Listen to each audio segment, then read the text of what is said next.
berlangsung atau webcam dapat dinonaktifkan. 3. Peserta wajib mematikan mikrofon saat acara berlangsung. 4.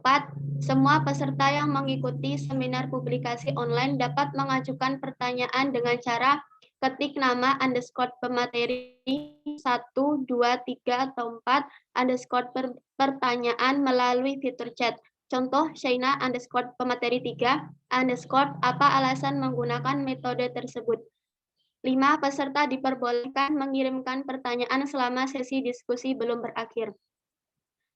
Bismillahirrahmanirrahim. Assalamualaikum warahmatullahi wabarakatuh.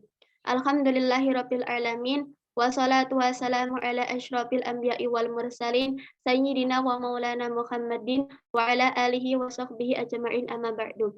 Yang terhormat Ibu Dr. Imelda Fajriati MSI selaku Kaprodi Kimia UIN Sunan Kalijaga Yogyakarta. Yang terhormat Bapak Priagung Demi Widya Kongko MSc selaku Pembina Himpunan Mahasiswa Program Studi Kimia UIN Sunan Kalijaga Yogyakarta. Yang saya hormati Ketua Mahasiswa Program Studi Kimia UIN Sunan Kalijaga Yogyakarta, Saudara Muhammad Asani Takwim. Dan tak lupa pula kepada seluruh peserta kegiatan seminar publikasi yang berbahagia. Pertama-tama, marilah kita panjatkan puji syukur kehadirat Allah Subhanahu wa Ta'ala atas rahmat, taufik, serta hidayahnya kita dapat berkumpul secara virtual pada kegiatan seminar publikasi dalam keadaan sehat walafiat. Dan tak lupa pula, sholawat serta salam kita haturkan kepada junjungan kita Nabi Agung Nabi Muhammad SAW. Semoga kelak kita mendapatkan syafaatnya di yaumil qiyamah. Amin ya rabbal alamin. Sebelum kita beranjak ke acara selanjutnya, perkenalkan saya Latifah Multinafida selaku pembawa acara pada kegiatan seminar publikasi siang hari ini. Sebelum itu saya akan membacakan susunan acara pagi ini. Acara yang pertama pembukaan. Acara yang kedua pembacaan ayat-ayat suci Al-Quran. 3. Menyanyikan lagu Indonesia Raya dan himne UIN Sunan Kalijaga Yogyakarta. Acara yang keempat, sambutan-sambutan. Acara yang kelima, acara inti. Dan acara yang terakhir, penutup. Memasuki acara yang pertama, pembukaan. Marilah kita buka acara pada siang hari ini dengan basmalah bersama-sama. Bismillahirrahmanirrahim. Acara yang kedua, pembacaan ayat-ayat suci Al-Quran yang akan dibacakan oleh Saudari Nikmatul Khairiyah. Kepadanya kami persilahkan.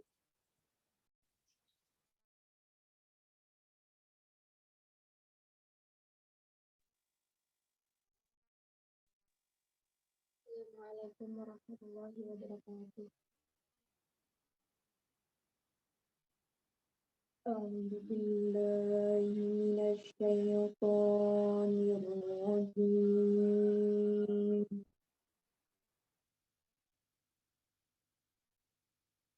Bismillahirrahmanirrahim.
Alladzina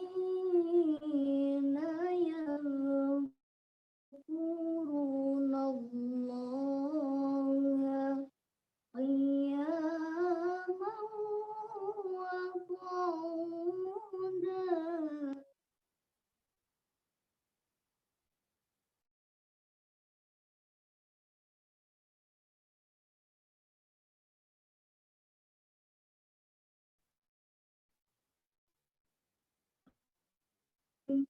ويذرون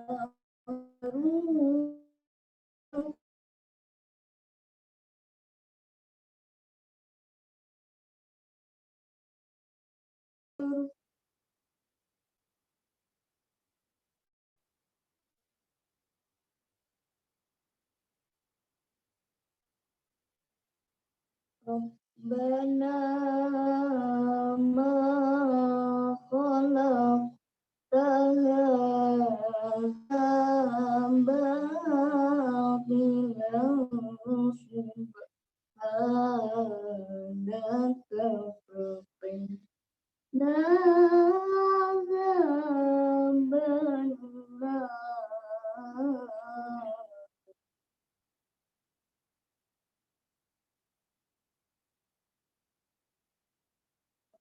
ربنا إنك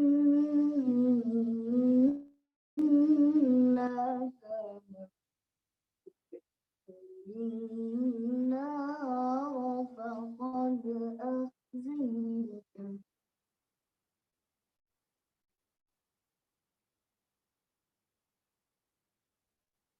وما للظالمين من أنصار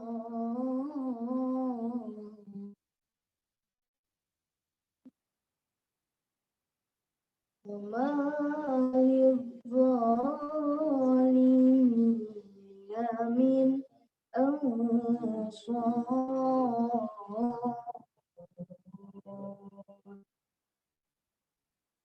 صدق الله العظيم. Assalamualaikum warahmatullahi wabarakatuh.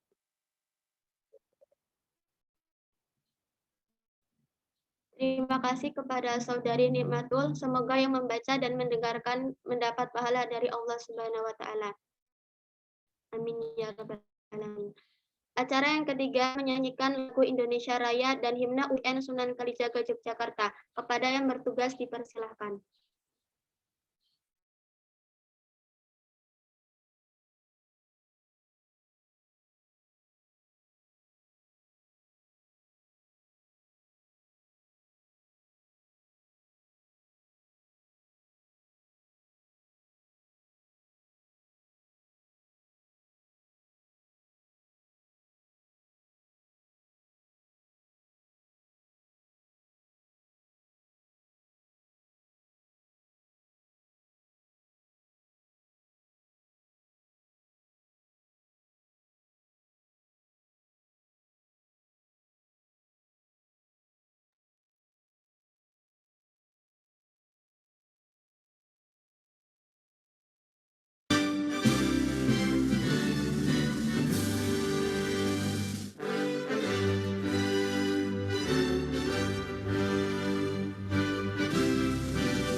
Acara selanjutnya sambutan-sambutan.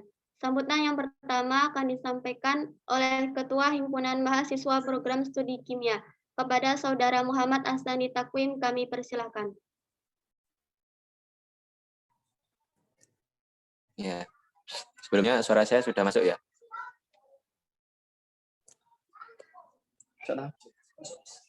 Oke, bismillahirrahmanirrahim. Assalamualaikum warahmatullahi wabarakatuh. Alhamdulillahirabbil alamin. Assalatu wassalamu ala asrofil anbiya'i wal mursalin sayyidina wa maulana Muhammadin wa ala alihi washabihi ajmain. Allahumma shalli ala sayyidina Muhammad. Allahumma shalli alaihi wasallim. Yang terhormat Ibu Dr. Imelda Fajriyati MSI selaku Kaprodi Kimia UIN Sunan Kalijaga Yogyakarta. Yang terhormat Bapak Pri Agung Demi Widya Kongko MSc selaku pembina MTS Kimia UIN Sunan Kalijaga Yogyakarta. Yang terhormat jajaran dosen di program studi kimia UIN Sunan Kalijaga Yogyakarta, dan tak lupa pada teman-teman pengurus himpunan maupun seluruh hadirin yang berbahagia. Pertama-tama marilah kita panjatkan puji syukur kehadirat Allah Subhanahu wa taala yang mana atas berkat limpahan rahmat dan karunia-Nya kita semua dapat berkumpul di sini dalam Zoom meeting dalam keadaan insyaallah sehat walafiat tanpa halangan suatu apapun. Kedua kalinya salawat serta salam tetap tercurahkan kepada junjungan kita Nabiullah Muhammad SAW. Semoga kita semua kelak mendapatkan syafaatnya di yaumil qiyamah. Amin. Di sini saya selaku Ketua HPS Kimia UIN Sunan Kalijaga Yogyakarta, yang pertama mengucapkan terima kasih banyak kepada teman-teman panitia khususnya dari Departemen Keilmuan dan Riset yang sudah menyiapkan acara ini baik dari mulainya persiapan acara maupun dalam pelaksanaan kali ini. Selanjutnya kami ucapkan terima kasih atas kehadiran dari tamu undangan maupun dari Mas dan Mbak-mbak selaku pemateri pada sembuk kali ini, dan juga kepada teman-teman hadirin semuanya. Semoga dari acara kita pada siang hari ini dapat membawa keberkahan untuk kita semuanya, dan juga kita semua dapat mengambil pelajaran dari jalannya acara ini. Saya juga mohon maaf yang sebesar-besarnya apabila dari jalannya acara pada siang hari ini, dari persiapan maupun pelaksanaan pada hari ini ada kekurangan ataupun kesalahan apapun dari kami. Saya mewakili dari teman-teman mengucapkan mohon maaf yang sebesar-besarnya. Mungkin cukup sekian yang dapat saya sampaikan. Kurang dan lebihnya mohon maaf. Waalaikumsalam. Wassalamualaikum warahmatullahi wabarakatuh. Terima kasih kepada Saudara Muhammad Asnani Takwim atas sambutannya. Sambutan selanjutnya akan disampaikan oleh Kepala Program Studi Kimia Fakultas Sains dan Teknologi UIN Sunan Kalijaga Yogyakarta. Kepada Ibu Dr. Imelda Fajriyati MSI kami persilahkan. Baik, bismillahirrahmanirrahim. Assalamualaikum warahmatullahi wabarakatuh. Ya, mohon maaf ya. Bismillahirrahmanirrahim. Alhamdulillahirrahmanirrahim. Wassalatu wassalamu ala rasulillah. Wala hawla wala quwata illa billah. Amma ba'du. Alhamdulillah. Pada hari ini kita bisa bersama-sama kembali dalam kegiatan Himpunan Mahasiswa Program Studi Kimia. Dalam hal ini adalah tentang acara seminar publikasi. Mahasiswa sekalian, mohon maaf saya tidak bisa mengaktifkan video ya. Ini kemarin sudah ada kesepakatan dengan panitia. Itu saya kira acaranya pagi. Kalau pagi insya Allah siap. Tapi kalau siang begini kan sudah berbarengan dengan agenda yang lain. Ini mohon maaf, jadi saya tidak bisa mengaktifkan videonya. Mahasiswa sekalian yang berbahagia, saya pribadi sebagai selaku pengelola program studi sangat mendukung kegiatan ini, gitu ya. Dengan segala keterbatasan di masa pandemi, tetapi ternyata Departemen Riset dan Keilmuan itu masih bersemangat itu ya, masih mau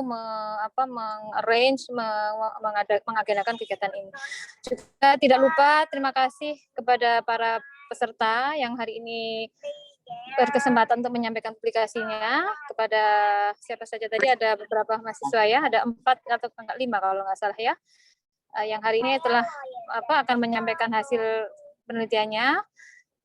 Selamat ya, selamat dan sukses mahasiswa sekalian yang telah mempublikasikan penelitiannya hari ini, telah menyelesaikan masa studinya dan kemudian menyampaikan apa yang sudah dilakukan dalam penelitian tugas akhirnya. Kegiatan ini sangat baik dengan harapan memberikan pencerahan gitu ya, memberikan informasi, saling berbagi pengetahuan, saling berbagi ilmu apa yang telah didapatkan oleh seniornya, mahasiswa yang telah melakukan penelitian, kemudian bisa diinformasikan kepada mahasiswa yang lain, khususnya para adik kelas, sehingga bisa memberikan ya mungkin inspirasi, ide-ide, gagasan yang bisa dijadikan bahan penelitian berikutnya gitu.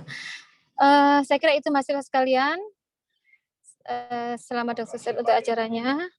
Dan tidak lupa saya mengucapkan terima kasih kepada panitia, kepada Pak Demi yang sebagai pembimbing kegiatan mahasiswa, juga kepada pengurus HMPS, kepada panitia dan semua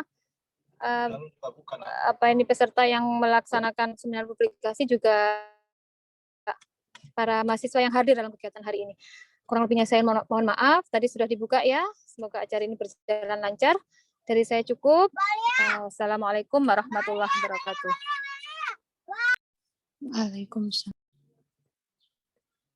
Terima kasih kepada Ibu Dr. Imelda Fajriati MSI atas sambutannya. Acara yang selanjutnya yaitu acara inti. Sebelum acara inti dimulai, kita melakukan sesi foto bersama terlebih dahulu. Dimohon kepada seluruh peserta untuk dapat menyalakan webcam-nya. Kepada tim dokumentasi dipersilahkan untuk memberikan aba-aba. Baiklah teman-teman, dimohon untuk on cam semua ya.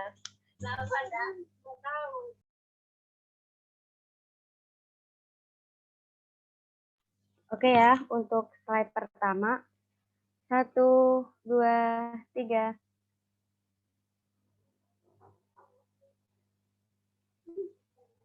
Untuk yang slide kedua. 1, 2, 3. Baiklah teman-teman, terima kasih. Memasuki acara selanjutnya, yaitu acara inti dari kegiatan seminar publikasi siang hari ini, yang akan dipandu oleh moderator kita kali ini, Kak Dinda Latifah Rahmawati. Kepadanya kami persilahkan.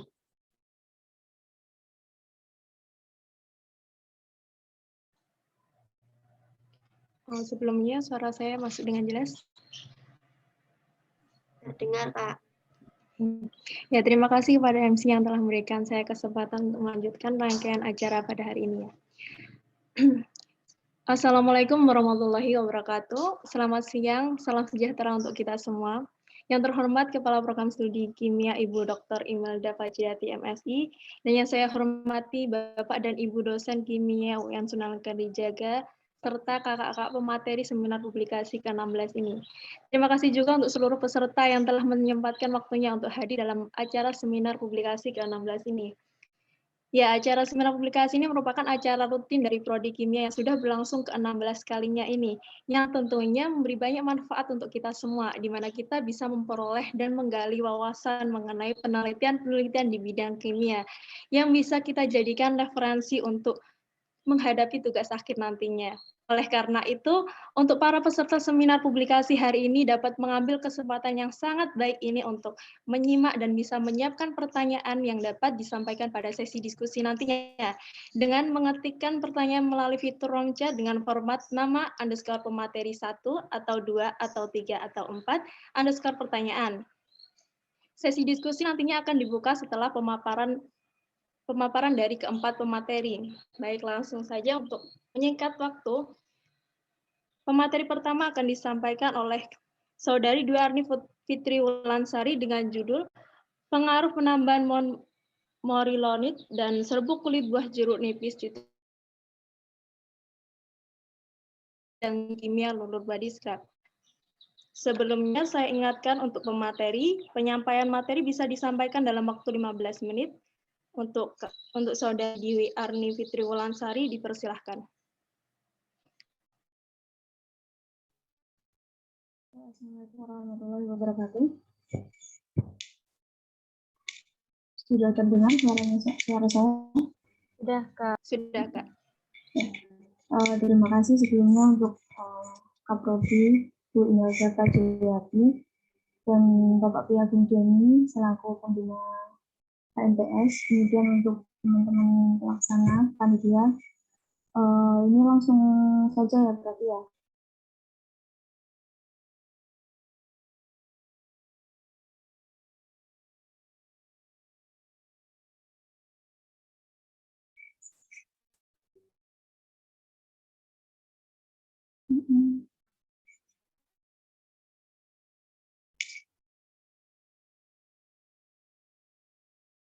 Ya, seperti yang disampaikan oleh moderator sebelumnya, judul skripsi saya, nah, ini yaitu pengaruh penambahan morilonit dan serbuk kulit buah jeruk nipis terhadap sifat fisik dan kimia lulur body scrub. Nah, untuk latar belakangnya itu berawal dari permasalahan kulit sendiri, di mana bagaimana cara kita untuk menjaga kesehatan kulit itu salah satunya dengan lulur. Nah, bahan aktif dari lulur sendiri dapat dari berbagai macam, terutama dari bahan alam, yakni bentonit dan kulit jeruk salah satunya. Bentonit ini saya ambil kenapa? Karena bentonit sendiri memiliki daya adsorb yang cukup tinggi, kemudian kulit jeruk sendiri memiliki manfaat sebagai antioksidan dan mengandung zat yang dapat membuat kulit itu tampak lebih cerah, salah satunya vitamin C dan lain-lain. Untuk batasan masalah, saya lanjut aja ya, mengingat waktunya juga mepet.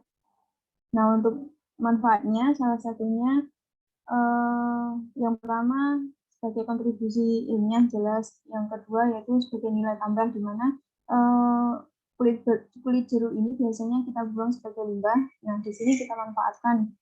Kemudian bentonit sendiri sebenarnya banyak sekali manfaatnya. Nah, di sini saya ingin mencoba di mana manfaatnya itu kita masukkan ke dalam dunia kosmetik seperti itu. Nah, penelitian ini saya dilatar belakangi atau saya mengacu pada beberapa penelitian sebelumnya yang akan saya bacakan. Yang pertama yaitu dari Uci Lestari, di mana dia menggunakan komponen anorganik, yaitu karbon dari dari arang aktif cangkang sawit. Nah, di sini saya menggunakan bentonit. Kemudian Diani 2018 yaitu menggunakan bentonit dan kulit buah naga. Kemudian Widiawati dan Taufikur Rahman itu meneliti bahwa bentonit itu memiliki peredam radikal bebas. Dan yang terakhir ada Pogaga, Solihin, dan Piatna itu menggunakan uji antioksidan dari ekstrak bahan alam.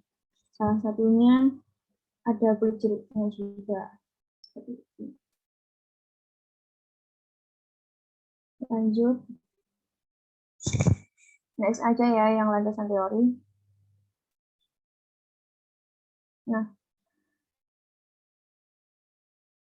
hipotesis yang pertama, jika penambahan morilonit dan serbuk kulit jeruk mempengaruhi sifat fisik lulur, maka perbedaan fisik lulur dapat diketahui melalui uji-uji fisik. Di sini nanti akan ada beberapa uji fisik, mulai dari uji organoleptik, daya sebar, daya lekat, volume creaming, dan lain-lain. Kemudian hipotesis yang kedua, jika penambahan serbuk kulit jeruk mempengaruhi peredaman radikal bebas, maka telur dengan penambahan monorilonit dan serbuk kulit jeruk akan mempunyai persen peredaman yang berbeda dengan telur tanpa penambahan apapun. Hipotesis yang ketiga, yakni jika penambahan monorilonit dan serbuk itu mempengaruhi karakteristik telur, maka perbedaan karakteristik gugus fungsi diketahui berdasarkan hasil serapan FTIR.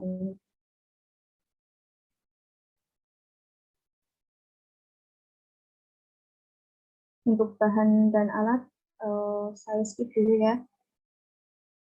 Kemudian prosedur kerja di sini untuk preparasi monorilonit saya menggunakan metode siponing. Jadi siponing itu salah satu metode untuk memipet, bukan memipet, memipet, benar. Nah itu nanti untuk mendapatkan monorilonit, salah satu dari monorilonit itu kan yang merupakan kandungan paling besar, paling banyak di bentonit sendiri. Gitu. Jadi saya mengambil monorilonit dari bentonit dan memisahkan dari pengatur-pengaturnya. Kemudian untuk pembuatan kulit jeruk nipis itu saya mengambil semua komponen yang ada dalam kulit jeruk nipis, jadi tidak mengambil beberapa kandungannya, tapi saya mengambil keseluruhannya. Kemudian untuk pembuatan lulur itu saya menggunakan dengan cara setil alkohol dan asam stearat dilebur, kemudian massa 1 dan massa 2 dicampurkan. Nah, untuk nanti akan ada 5 sampel, yaitu yang pertama lulur tanpa bentonit dan tanpa kulit jeruk, yang kedua dan kedua A itu nanti akan ada tambahan bentonit. Di sini saya menggunakan CA dan NA bentonit. Kemudian yang ketiga CA dan NA bentonit ditambahkan serbuk kulit jeruk ke dalam lulur. Untuk hasil dan pembahasan, nah ini untuk preparasi monorilonitnya. Seperti yang saya sampaikan tadi, pemurniannya dilakukan dengan teknik siponing. Suspensi CA cenderung mengendap dengan cepat dibandingkan dengan NA bentonit. Di sini dikarenakan NA bentonit itu lebih mudah untuk terbentuk koloid, sehingga untuk memisahkannya butuh waktu yang lebih lama. Kemudian selanjutnya pengendapan bertujuan untuk memisahkan pengotor seperti kuarsa, feldspar, dan lain-lain sehingga monorilonit dengan massa jenis paling ringan dapat diambil. Berdasarkan dari spektra IR, diketahui bahwa keduanya memiliki karakteristik yang sama. Nah, di sini ada kesamaan untuk serapannya, yang pada bilangan gelombang 3600 itu gugus OH pada ikatan MgOAl dan AlOAl. Kemudian 3400 itu gugus OH pada H2O, dan 1600 itu gugus OH pada molekul H2O juga dengan vibrasi tepuk. Kemudian 1900 vibrasi tepuk pada gugus OH pada ikatan Al2OH, dan 500 vibrasi tepuk pada ikatan SiOAl, 400 vibrasi tepuk pada ikatan SiOSt. Perbedaan keduanya terletak pada intensitasnya, yang menunjukkan perbedaan komposisi yang terkandung pada bahan. Nah, untuk pembuatan kulit jeruk sendiri, seperti yang saya sampaikan tadi, saya mengambil keseluruhan komponen, bukan saya ambil spesifik. Nah, kenapa saya ambil keseluruhan komponen? Karena saya ingin mengetahui apakah ketika seluruh komponen pada kulit jeruk ini digunakan, itu dia akan lebih tinggi manfaatnya pada kulit pada lulur yang saya buat ini atau bagaimana. Nah, Kemudian kandungan di dalam kulit jeruk seperti vitamin C dan flavonoid lainnya diharapkan mampu berperan sebagai antioksidan dalam hasil lulur. Kemudian kulit jeruk diperkecil ukurannya dan dikeringkan. Kemudian diayak untuk memperbesar luas permukaan.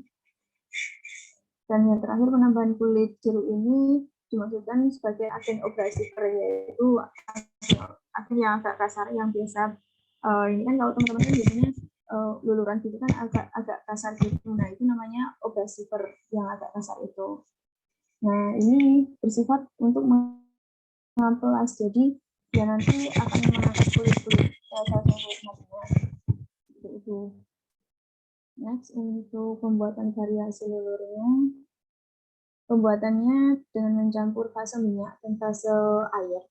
Fase minyak itu yang tadi setil alkohol dengan asam stearat, kemudian yang fase airnya gliserin, propilen, glikol, dan PEA. Nah, kemudian pada fase ini akan menghasilkan emulsi yang berperan dalam pembentukan krim dengan struktur berupa molekul amfifatik.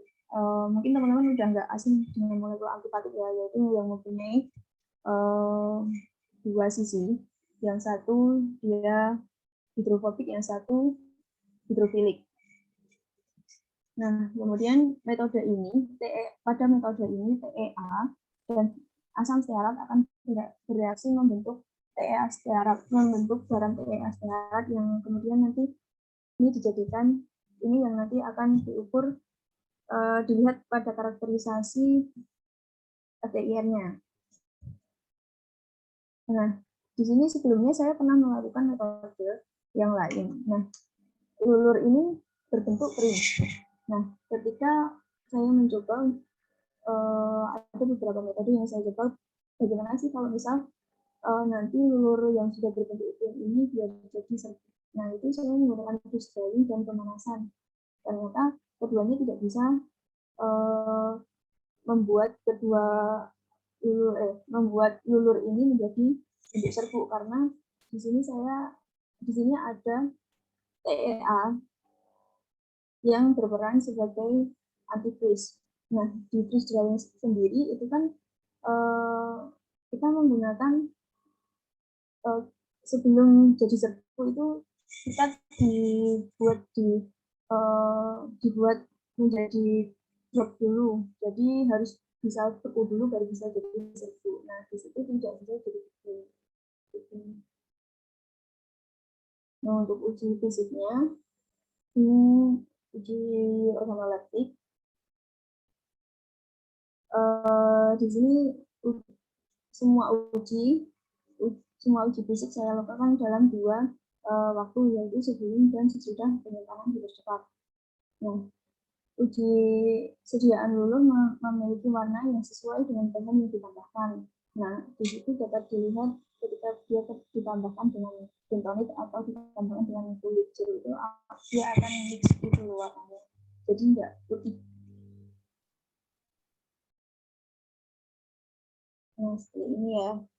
Ini yang putih ini yang tanpa penambahan, kemudian ini yang NA, yang CA itu cenderung agak kepintingan gitu. Kemudian yang dengan penambahan kulit jeruk. Kak, untuk waktunya 3 menit lagi. Oh ya, terima kasih. Terima kasih. Nah, lanjut ya. Ini untuk uji pH. Iya, di sini dapat dilihat bahwa dengan penambahan kulit jeruk, maka pH pada lulur juga akan semakin turun, dikarenakan pada kulit jeruk sendiri juga masih mengandung bahan yang bersifat asam. Jadi itu. Nah, ini sebelum dan sesudah penyimpanan hipercepat tidak mengalami perubahan, jadi tipe emulsinya tetap sama, minyak dalam air. Kemudian untuk homogenitas juga sama.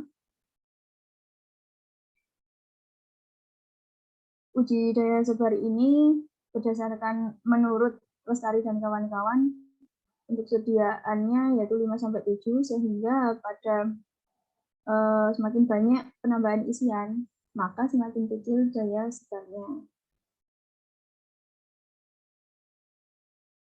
Nah, ini untuk daya lekatnya. Nah, pada sampel ini belum memenuhi standar SNI ya, karena belum mencapai 4 detik. Hanya satu aja yang memenuhi. Nah, untuk ini sampel volume creaming, ini tidak mengalami creaming, jadi bisa dipastikan bahwa bentonit itu dapat digunakan sebagai penstabil dalam pembuatan kosmetik. Kemudian uji antioksidan. Nah, di sini dapat disimpulkan bahwa penambahan mormonit dan kulit jeruk dapat memiliki persen penghambatan yang lebih tinggi dibandingkan dengan yang lainnya. Nah, ini untuk hasil APL lulur. Ini yang tadi saya katakan membentuk gram TA stearat. Ini untuk MMT, NA dan CA murni itu sama ya. Lulur dengan MMT dan NA. Selanjutnya MMT kulit jeruk, mengoyoni dengan kulit jeruk, itu hasilnya semuanya hampir sama. Hanya saja tidak ada perubahan yang signifikan. Mungkin hanya lebih dominan dari komposisinya aja seperti itu. Nah, untuk kesimpulannya, yang pertama, penambahan non-morionit dan kulit jeruk mempengaruhi spesifik lulur pada uji organoleptik, pH, daya segar, daya lekat, dan volume creaming, tapi tidak berpengaruh pada tipe emulsi dan homogenitas. Kemudian penambahan morionit dan kulit jeruk pada lulur mempengaruhi persen perisaman radikal bebas, namun dengan kadar yang sangat rendah. Dan yang ketiga, spektra infrared yang ditunjukkan pada lulur dengan morionit dan kulit jeruk menghasilkan serapan yang identik. Pergeseran pada serapan menunjukkan adanya pengaruh penambahan bahan. Nah, untuk saran-sarannya mungkin yang nanti bisa dibaca, dan cukup sekian dari saya. Wallahul muwaffiq ila aqwamit thoriq. Wassalamualaikum warahmatullahi wabarakatuh. Waktu dan tempat saya kembalikan kembali kepada moderator. Baik, terima kasih untuk Saudari Diarni Fitri Walansari. Lanjut saja untuk pemateri yang kedua, Saudari Intan Nur Aprilianti dengan judul penelitian sintesis komposit karagenan bentonit sebagai material lepas lambat pupuk urea. Kepada Saudari Intan Nur Aprilia, dipersilahkan. Baik, terima kasih. Apakah bisa mendengar suara saya? Ya, bisa, Kak. Ya. Assalamualaikum warahmatullahi wabarakatuh. Terima kasih kepada Ibu Dr. Imel Fajriati selaku program studi kimia dan Bapak Demi selaku pengurus HMPS Kimia serta teman-teman panitia yang telah memberikan kesempatan kepada saya untuk bergabung dalam semua publikasi kali ini. Saya share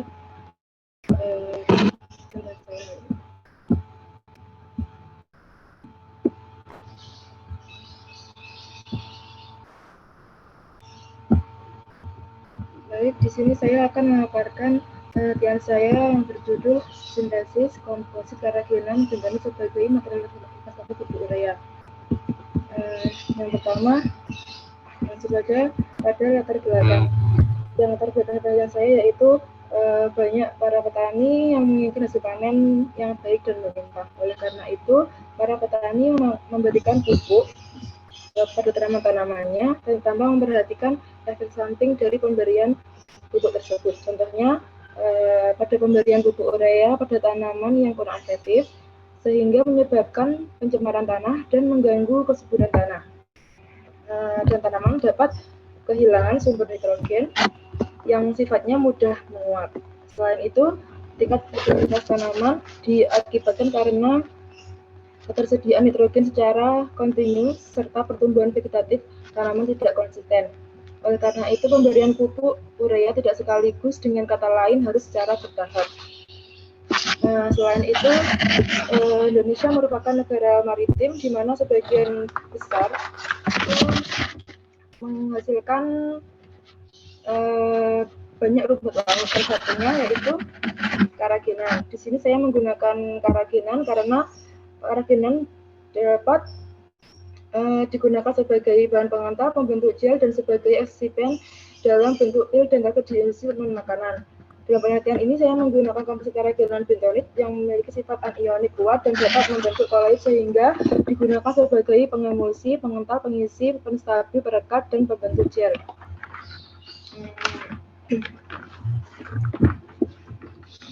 Selain itu, di sini saya menggunakan metode adsorpsi-desorpsi untuk membuktikan bahwa komposit saya dapat digunakan sebagai slow release pupuk urea.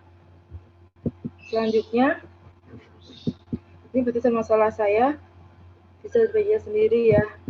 Selanjutnya rumusan masalah, kemudian tujuannya, yang pertama menjelaskan karakterisasi sifat fisik GA bentonit aktivasi H2O 1 molar yang meliputi keasaman permukaan, pH standar solid, persen moisture, good density, dan swelling index. Kemudian menjelaskan karakterisasi struktur komposit karagenan bentonit. Iya. Ini PPT-nya belum ke-play, masih di judul saja. Oh, ya maaf.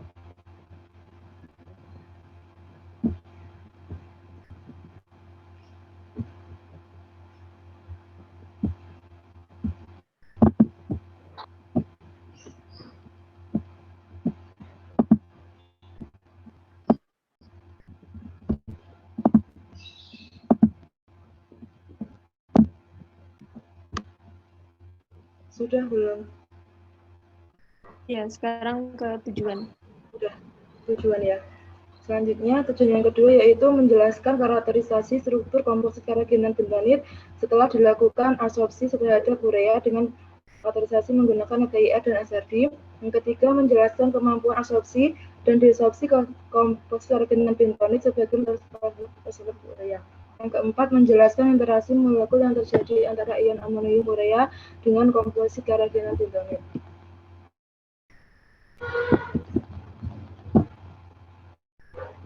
Selanjutnya, langsung ke tinjauan pustaka. Yang pertama di sini saya mengambil dari penelitian Kosub dan kawan-kawan yang menggunakan bentonit teraktivasi HCl 6% sebagai adsorben untuk mengurangi kadar amonia dari limbah cair pupuk urea untuk diadsorpsi. Kemudian dari penelitian Hidayat dan Nugraha telah menguji kemampuan adsorpsi CA bentonit teraktivasi H2O 1 molar terhadap amonium urin sapi menggunakan metode indovenal. Yang ketiga, dari penelitian Nasib dan kawan-kawan telah meneliti limbah karagenan sebagai pupuk tanah terdegradasi. Limbah karagenan mengandung unsur hara, mikro, dan makro yang cukup lengkap sehingga dimanfaatkan sebagai pupuk.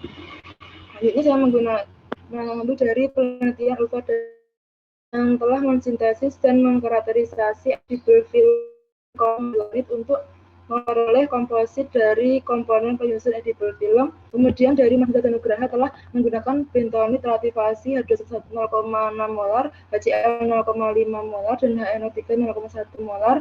Kemudian dikarakterisasi menggunakan TA dan SRD. Dan dari saya skip, kemudian langsung ke penelitian. Di sini saya melakukan penelitian di laboratorium pertanian di Unska Kediri, kemudian di UM Malang, serta UIN Sunan Kalijaga. Karena pandemi saya jadi kemudian langsung ke cara kerja. Di sini pertama aktivasi bentonitnya menggunakan asam sulfat 0,1 molar. Di sini menggunakan metode reflux. Selanjutnya uji karakterisasi fisik meliputi uji keasaman, sistem solid, good density, percent moisture, swelling index. Yang ketiga yaitu sintesis komposit karagenan bentonit. Di sini saya menggunakan perbandingan 10% banding 0,5%, di mana 10% ini aqueous dalam satuan massa per volume dengan karagenannya 0,5% dalam satuan massa per volume. Selanjutnya, ini pembuatan sampel urea. Saya di sini menggunakan variasi 5, 10, 15, 20, 25 serta 30% konsentrasi urea. Kemudian pembuatan nitronilfenol, selanjutnya variasi di mana ini digunakan untuk membuat latihan standar.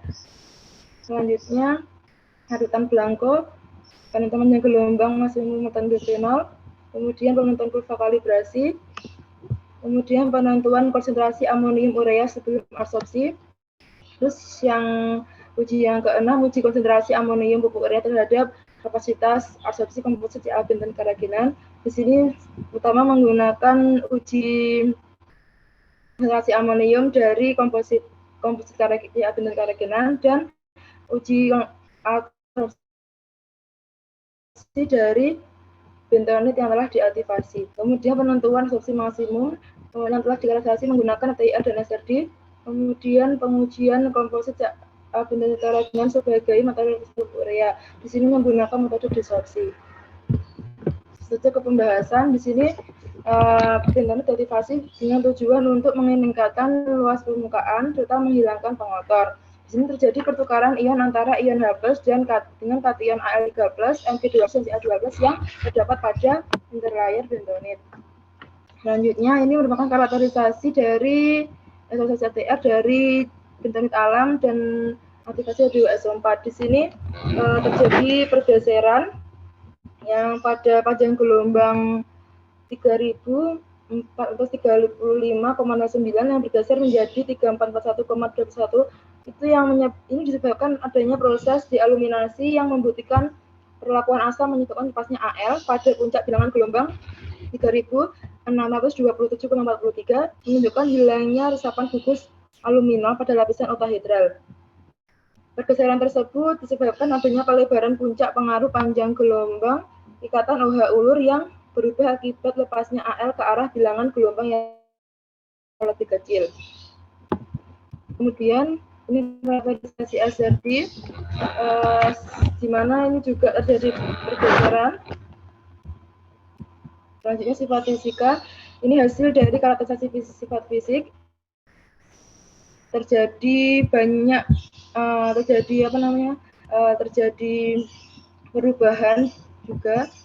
Selanjutnya ini sintesis kompositnya, di mana ini yang pertama spektrum FTIR dari karaginan dan yang sampingnya itu komposit dari kalsium bentonit karaginan. Terdapat perbedaan karena di sini telah terjadi pertukaran ion antara karaginan dan Ca bentonit. Selanjutnya ini pergeseran dari bentonit aktivasi H2SO4 dengan komposit. Jadi pergeseran tetapi tidak terlalu signifikan. Selanjutnya ini karakterisasi SRD, juga terjadi perbedaan pergeseran antara bentonit aktivasi dengan kompositnya. Selanjutnya ini penentuan panjang gelombang maksimum. Di sini panjang gelombang maksimum terjadi pada panjang gelombang 637 dan kurva kalibrasi dengan perhitungan telah didapatkan perhitungan R kuadrat sama dengan 0,9995.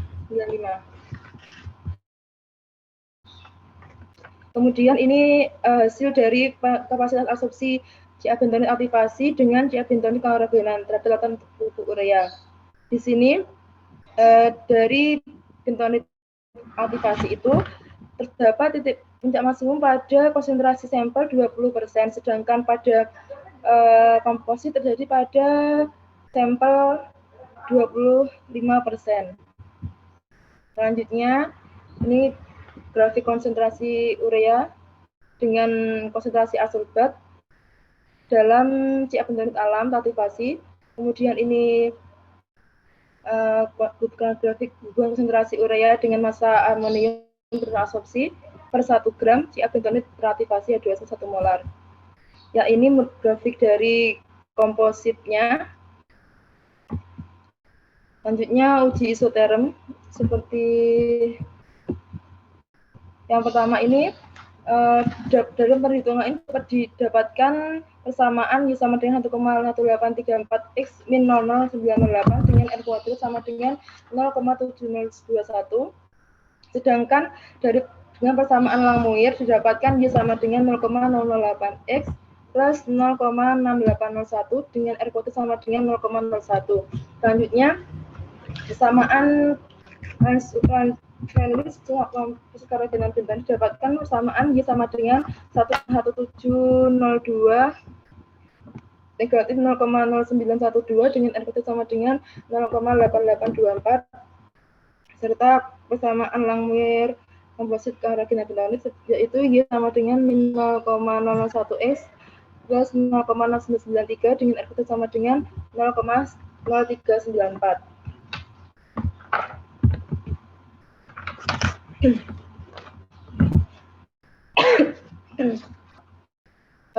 Berdasarkan pemaparan di atas, di sini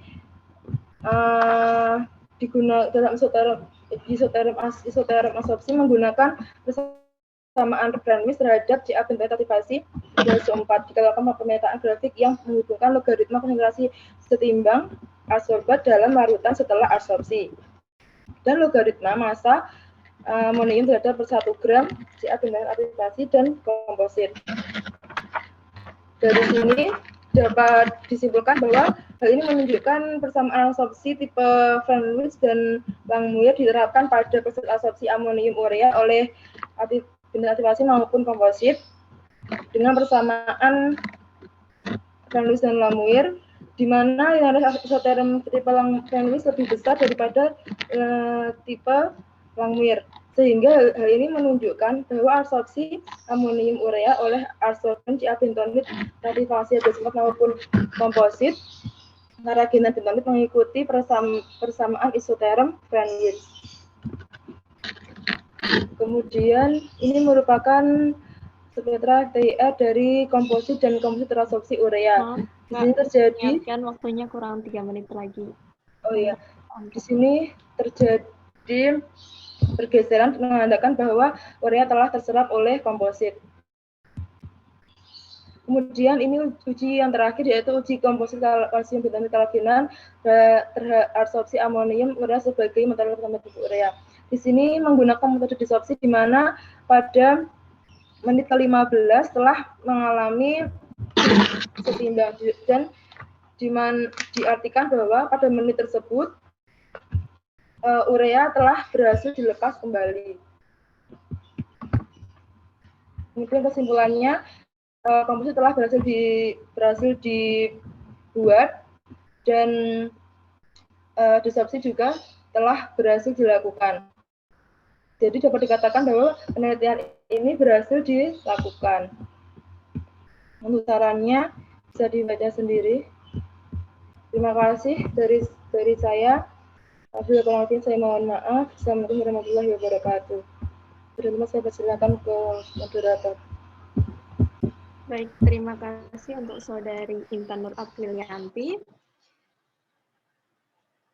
Sebelum lanjut ke pemateri ketiga, saya ingatkan kepada seluruh audiens untuk bisa menyiapkan pertanyaan yang nantinya bisa dikirimkan pada sesi diskusi.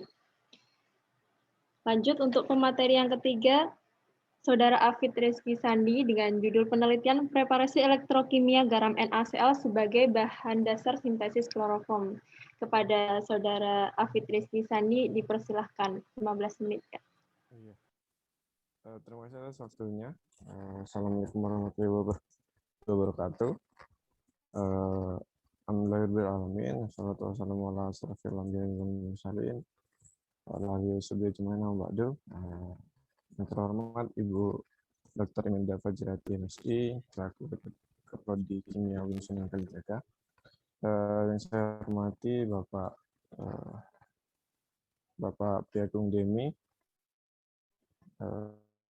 selaku pembina HMPS Kimia UIN Sunan Kalijaga, teman-teman Ketua MPS, teman-teman panitia, dan para pemateri yang saya banggakan. Sebelumnya, untuk judul dari skripsi saya itu preparasi elektrokimia garam NaCl sebagai bahan dasar sintesis kloroform dengan dosen pembimbing yaitu Bapak Karmanto Masjid. Mungkin ada pun latar belakang yang mendasari bahwa saya melakukan penelitian ini adalah saya melihat bahwa hari ini kloroform sangat banyak dibutuhkan, baik itu sebagai pelarut dan sebagainya. Namun di Indonesia sendiri dia belum ada yang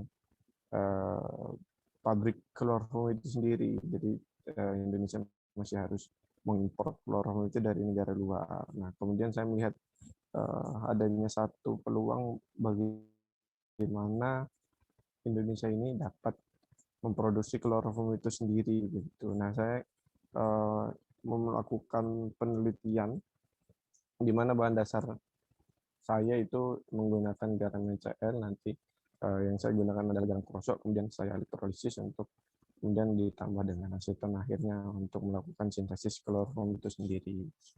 Mungkin bisa dilanjut. Kemudian rumusan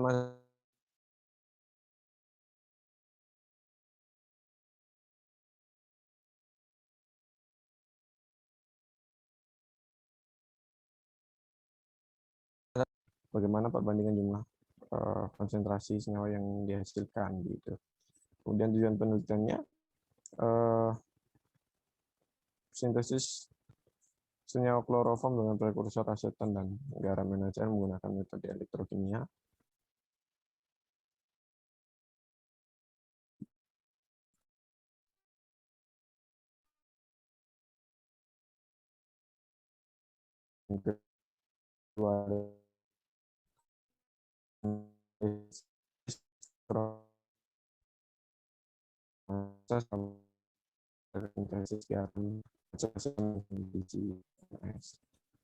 Selanjutnya bisa di next.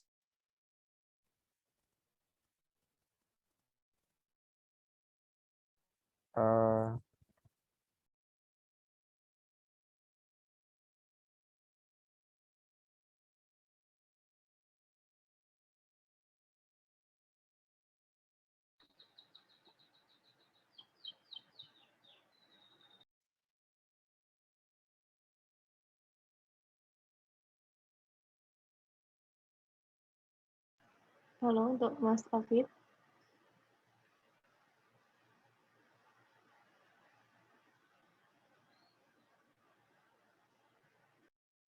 Halo.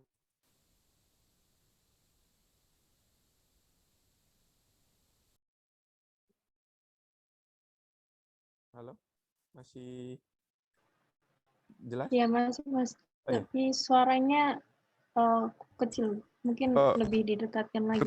Kecil ya? Oke. Ya, ini udah. Terus kemudian batasan masalah yang saya gunakan itu reaksi yang digunakan adalah elektrosintesis. Senyawanya saya menggunakan senyawa kolosunder, yaitu aseton, garam menggunakan garam krosok, terus kemudian elektrokimianya saya menggunakan waktu 60 menit, durasinya 2 ampere. Mungkin bisa di next saja, nanti manfaatnya juga bisa nih. Nah, untuk landasan teorinya di next saja, langsung ke tinjauan pustaka saja. Oke. Untuk hipotesis yang saya gunakan di mana yang pertama, jika lautan garam NaCl dielektrolisis menghasilkan natrium hipoklorit, maka apabila direaksikan dengan aseton akan menghasilkan senyawa kloroform dengan metode elektrosintesis. Yang kedua, yaitu jika metode elektrosintesis ini berhasil dilakukan, maka puncak yang dihasilkan oleh karakterisasi kromatografi ICMS tidak akan berbeda antara kloroform standar dengan sampel begitu. Bisa di next. Untuk waktu dan tempat penelitian ini dilakukan pada bulan Oktober tahun 2020 sampai dengan Maret tahun 2021, bertempat di laboratorium kimia UIN Sunan Kalijaga Yogyakarta. Adapun bahannya sebagai berikut: garam, NaCl, aseton, Aquades, batang karbon, dan kloroform standar. yaitu alat pencariannya gelas, neraca, dan sebagainya. Mungkin bisa dibaca sendiri ya. Mungkin bisa di next. Cara kerjanya mungkin di next saja, biar kemudian langsung saja lagi. Nah, untuk pembahasan di mana pada awalnya kan saya melakukan elektrolisis garam itu sendiri, di mana nanti hasil yang diinginkan adalah si garam kemudian membentuk natrium hipoklorit yang nantinya ketika direaksikan dengan aseton itu akan menghasilkan kloroform itu sendiri begitu. Nah, ini elektrolisis garam saya lakukan selama 60 menit dengan 12 volt dan 2 ampere. Konsentrasi larutan garam yang saya gunakan itu 4 molar, dan saat melakukan elektrolisis ini larutannya dia bersifat eksotermis, di mana di luar dari gelas beker itu kemudian saya beri bed pendingin, dan kemudian di atasnya saya beri penutup agar gas Cl2-nya tidak keluar ke lingkungan begitu. Kemudian bed pendinginnya untuk menjaga suhunya agar tidak terlalu panas, karena ini dia bersifat eksotermis itu. Nah, saya menggunakan elektroda karbon itu karena elektroda karbon ini bersifat inert ya, jadi tidak dimungkinkan tidak bereaksi dengan larutannya. Terus kemudian dan batang karbon sendiri mudah didapatkan begitu. Bisa di next.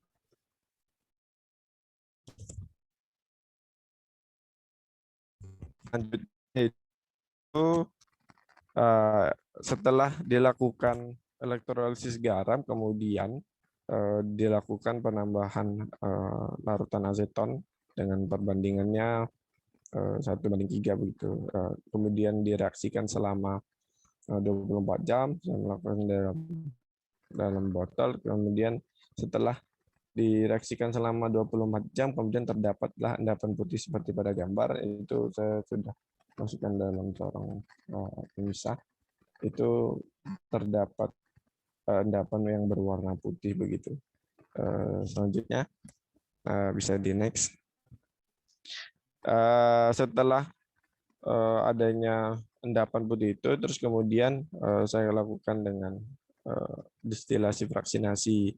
Yang niatan awalnya itu saya ingin memisahkan antara fraksi kloroform dan aseton dan para pengotor yang lain begitu. Namun pada saat melakukan penelitian memang alat yang digunakan itu tidak bisa beroperasi secara maksimal. Terus akhirnya saya melakukan distilasi ini untuk memisahkan aseton dan kloroform itu sendiri, karena kan aseton dan kloroform memiliki titik didih yang berdekatan.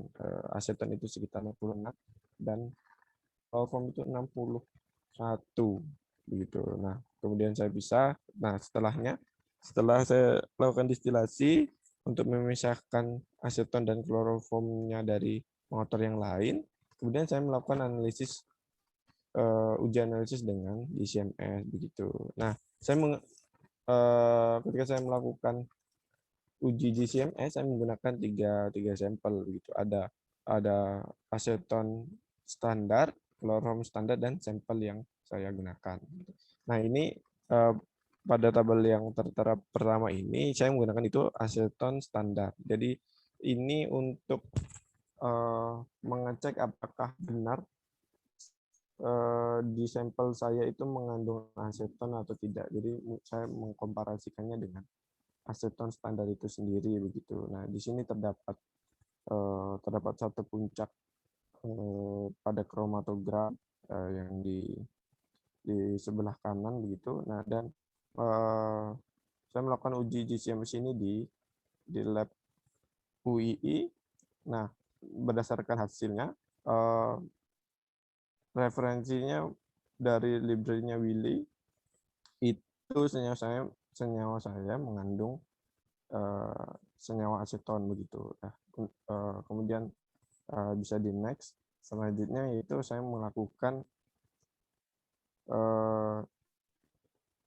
karakterisasi kloroform standar begitu menggunakan GCMS.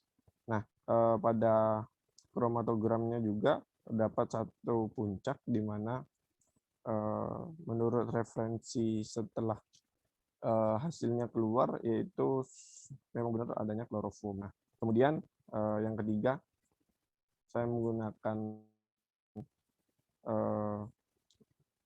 berdasarkan hasil-hasil yang saya gunakan tadi, aseton standar dan kloroform standar. Nah, kemudian sampel saya uji dengan GCMS. Nah, boleh di next itu.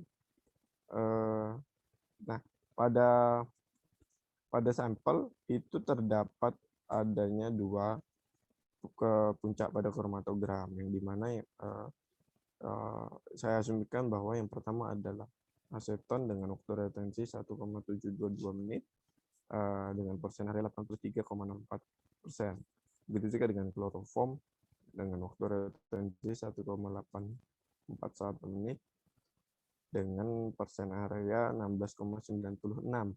Nah, di sini kenapa kloroform itu waktu retensinya lebih lama dibandingkan dengan aseton, karena kloroform itu bersifat nonpolar. Jadi ketika dimasukkan ke dalam kolom GC itu dia akan senyawa yang polar akan keluar terlebih dahulu. Maka dari itu waktu retensi aseton itu lebih cepat dibandingkan dengan kloroform. Nah, untuk yang di bawah itu hasil spektra MS pada puncak pertama, di mana itu maaf Kak, waktunya kurang 3 menit lagi. Terdapat similarity index-nya untuk puncak pertama itu sebesar 97 begitu. Nah, untuk puncak kedua yaitu di mana yang diasumsikan adalah kloroform menurut referensi 95 begitu, dan bisa di next. Nah, setelah dilakukannya uji GCMS, maka dapat beberapa kesimpulan begitu. Yang pertama, kloroform dapat disintesis dari prekursor garam, NaCl dan aseton secara elektrokimia menggunakan elektrolida karbon. Yang kedua, senyawa kloroform hasil elektrosintesis memiliki lama dengan nilai SI 95 dan profil spektra yang identik dengan senyawa kloroform standar begitu. Adapun saran yang dapat diberikan dari hasil penelitian saya itu saat melakukan elektrolisis usahakan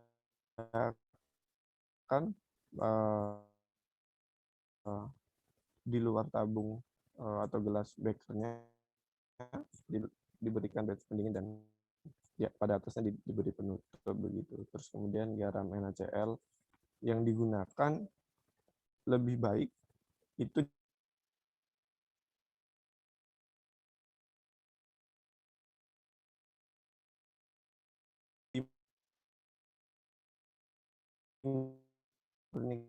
kan terlebih dahulu, karena kan kemarin menggunakan garam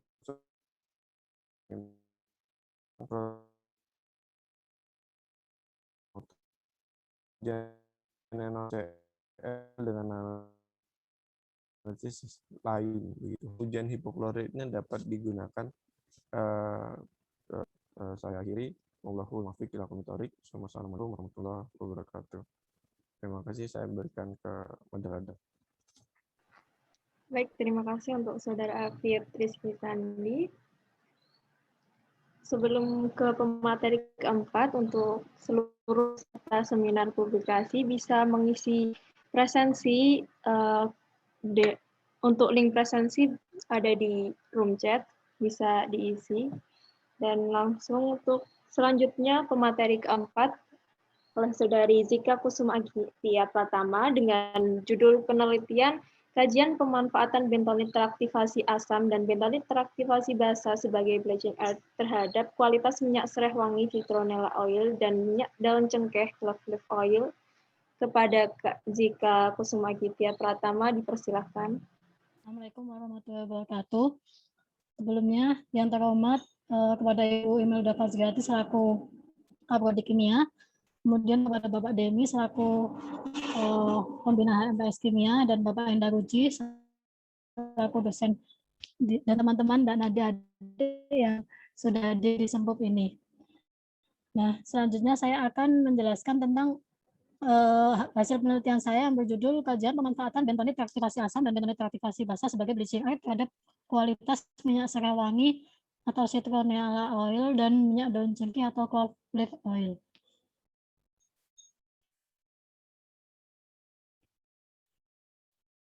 Ya, yang melatar belakangi penelitian saya yaitu Indonesia merupakan salah satu negara yang menjadi pengekspor minyak atsiri seperti minyak daun cengkeh, minyak kayu putih, minyak nilam, dan sereh wangi. Nah, minyak atsiri atau yang sering disebut dengan essential oil didefinisikan sebagai suatu produk hasil penyulingan uap dari bagian suatu tumbuhan seperti daun, kayu, biji-bijian, bahkan putik bunga. Minyak atsiri banyak digunakan di berbagai industri seperti aromaterapi. Di antara minyak atsiri tersebut, minyak atsiri daun cengkeh dan sereh wangi merupakan komoditas ekspor yang penting bagi Indonesia. Dewasa ini masalah yang sering dihadapi oleh petani minyak, khususnya daerah penghasil cengkeh, terdapat pada penyulingannya. Hal ini berpengaruh pada kualitas minyak yang berwarna gelap. Penyebab rendahnya kualitas minyak karena masih mengandung pengotor yang kemungkinan merupakan reaksi antara logam besi Fe dengan minyak. Selain itu, minyak sereh wangi juga sering dijadikan objek pemalsuan dengan penambahan minyak terpentin. Keadaan tersebut dapat berpengaruh pada produk olahan minyak daun cengkeh dan minyak sereh wangi, sehingga perlu dikembangkan cara yang mudah untuk meningkatkan kualitas minyak. Salah satunya dengan metode adsorpsi. Beberapa peneliti menggunakan karbon aktif untuk mengadsorpsi material organik terlarut. Akan tetapi karena tingginya harga adsorban karbon aktif dan sulitnya diregenerasi, maka digunakan adsorban material anorganik seperti lempung. Penggunaan lempung ini mempunyai beberapa keunggulan karena mempunyai struktur antar lapis yang dapat dimodifikasi. Nah, modifikasi bentonit yang saya gunakan yaitu dengan aktivasi asam menggunakan H2SO4 dan aktivasi basa dengan NaOH. Selanjutnya, bentonit hasil modifikasi ini nantinya akan saya kontakkan dengan minyak agar hasilnya sesuai dengan SNI yang berlaku. Kemudian rumusan masalahnya berdasarkan ini bisa dibaca sendiri ya. Kemudian tinjauan pustaka yang saya gunakan menggunakan Trimawarti, di mana ini dapat meningkatkan kecerahan, kejernihan maupun mutu minyak. Dan yang lainnya bisa dibaca sendiri. Selanjutnya metode yang saya gunakan yaitu aktivasi menggunakan metode reflux. Yang pertama cara kerjanya, karakterisasi minyak, yaitu minyak daun cengkeh dan minyak sereh wangi diuji secara SNI dan GCMS. Kemudian untuk karakterisasi fisik bentonit meliputi karakterisasi keasaman, book density, pH suspended solid, percent moisture, dan swelling index. Dan untuk aktivasi bentonitnya sama untuk asam dan basa variasinya.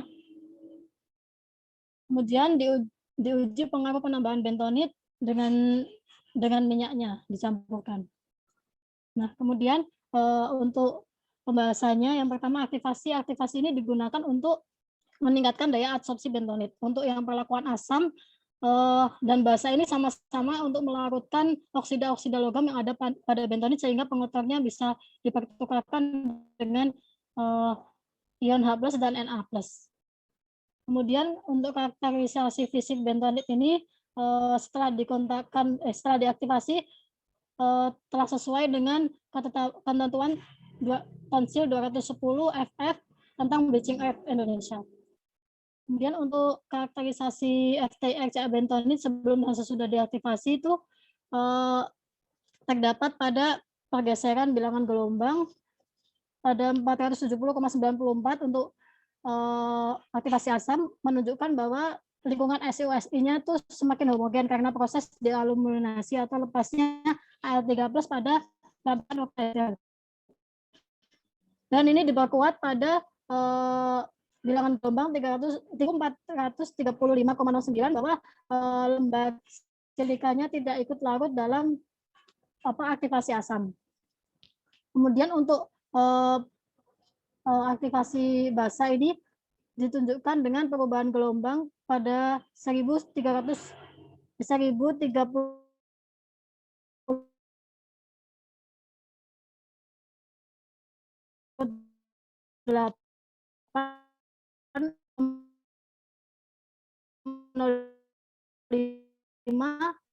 yang mengindikasikan bahwa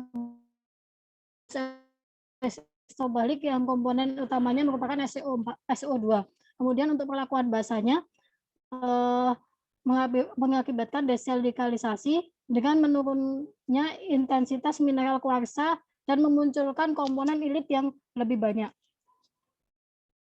Kemudian untuk karakterisasi fisikokimia minyak daun cengkeh berdasarkan SNI 063 062387 2006 dan 063953 1995 ini telah sesuai dengan SNI. Dan untuk analisis GCMS-nya, berdasarkan GCMS ini dapat kita lihat bahwa kandungan eugenol total yang terkandung pada minyak daun cengkeh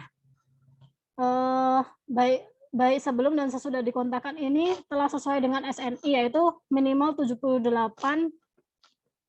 Sedangkan untuk kandungan beta karyofilenya untuk yang setelah dikontakkan ini tidak sesuai dengan SNI atau lebih dari 17%, karena menurut Lutfi ini terjadi karena kadar beta karyofilen dapat mengurangi kemurnian dari eugenol. Hal ini bisa dilihat setelah dikontakkan itu kandungan eugenol dari minyak telah berkurang. Selanjutnya untuk minyak daun cengkeh, di sini dapat terlihat terjadi penurunan kadar citronellol pada minyak serai wangi. Hal ini terjadi karena adsorben yang digunakan tidak hanya menyerap zat pengotak, tetapi juga komponen aktif dari minyak serai wangi, yaitu citronellol. Selain itu, kandungan citronellol dan geraniolnya ini lebih rendah dari standar, yaitu 35% untuk citronellol dan 85% untuk citronellol. Rendahnya nilai kedua komponen utama tersebut menunjukkan bahwa minyak serai wangi yang digunakan bukan lagi minyak serai wangi murni. Selanjutnya, pengaruh bentonit reaktivasi asam dan basa pada minyak daun cengkeh. Untuk pengotornya itu bilangan gelombang yang mengindikasikan adanya pengotor ini dapat dilihat pada gugus 3439,23 untuk asam dan 3435 untuk basa, di mana terjadi karena keberadaan logam pada eugenol. Menurut Paine ini, logam ini dapat membentuk kompleks senyawa berwarna pada eugenol yang memiliki gugus CO dengan ikatan rangkap konjugasi. Hal ini dapat dilihat pada pemurnian dengan basa, di mana nanti minyaknya berubah menjadi coklat. Kemudian uji pengaruh bentonit reaktivasi asam dan basa pada minyak serai wangi. Di sini juga dapat dilihat bahwa terjadi proses yang menyebabkan oksidasi pada minyak sehingga menyebabkan perubahan warna dan penurunan kandungan salah satu dari ketiga komponen utama minyak serai wangi. Untuk kesimpulannya, yang pertama, karakterisasi CA bentonit alam dan yang setelah diaktifasi itu telah sesuai dengan ketentuan Tonsil 210 FF tentang bleaching earth. Kemudian karakterisasi minyak daun cengkeh dan serai wangi telah sesuai dengan SNI, dan kandungan eugenol dari minyak dari ini dapat menurun, dan untuk yang citronellol untuk minyak serai wangi juga menurun.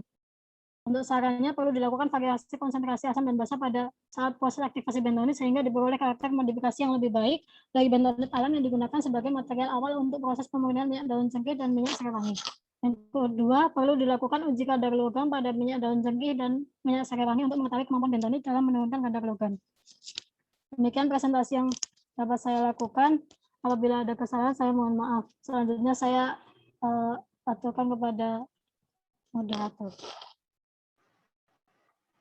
Baik, terima kasih untuk Saudari Jika Kusuma Aditya Pratama. Dari keempat pemateri sudah menyampaikan semuanya hasil penelitiannya. Ini saatnya kita buka sesi diskusi hari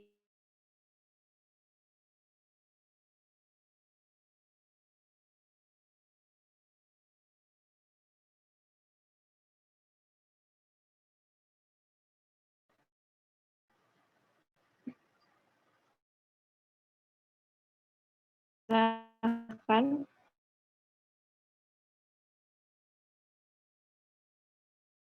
Ini belum ada ya.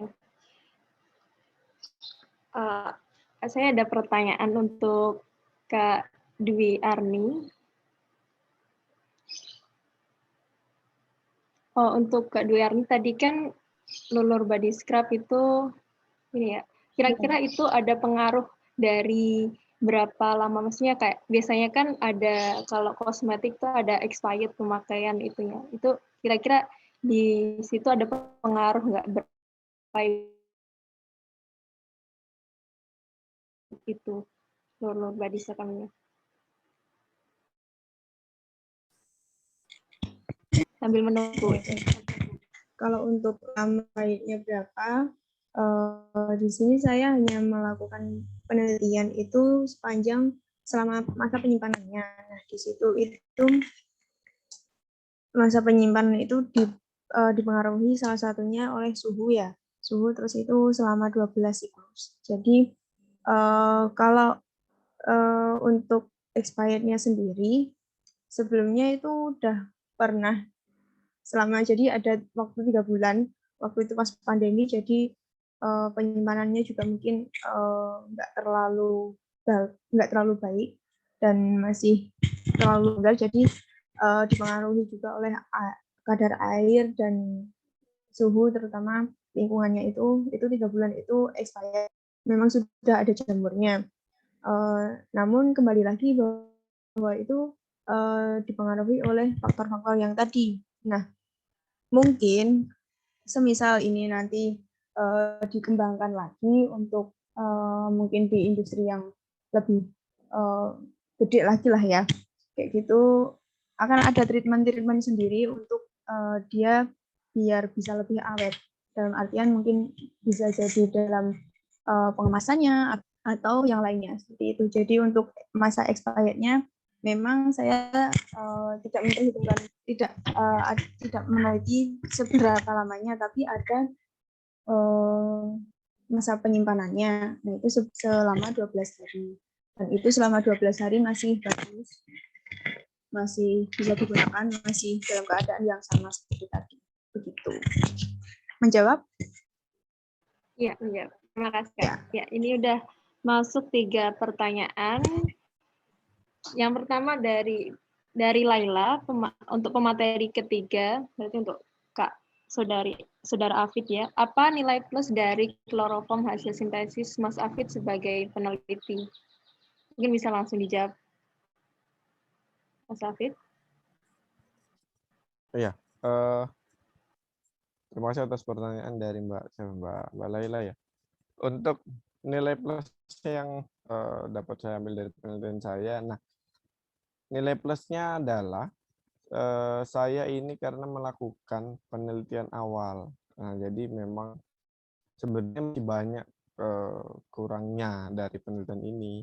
Tapi nilai plusnya saya dapat bahwa sebenarnya kloroform itu dapat kita sintesis secara mudah dengan bahan-bahan yang ada di sekitar kita, dan biayanya juga relatif murah begitu. Jadi misal karena ini memang baru penelitian awal yang saya lakukan secara elektrolisis ini dengan menggunakan bahan dasar NaCl dan aseton itu sendiri begitu.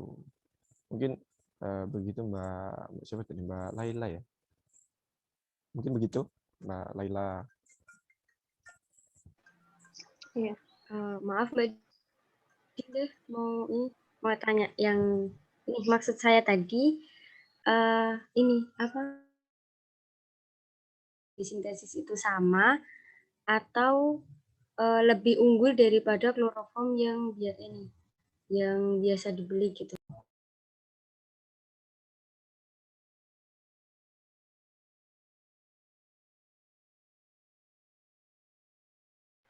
Bagaimana Mas Afid? Mungkin bisa diulangin, putus-putus ya?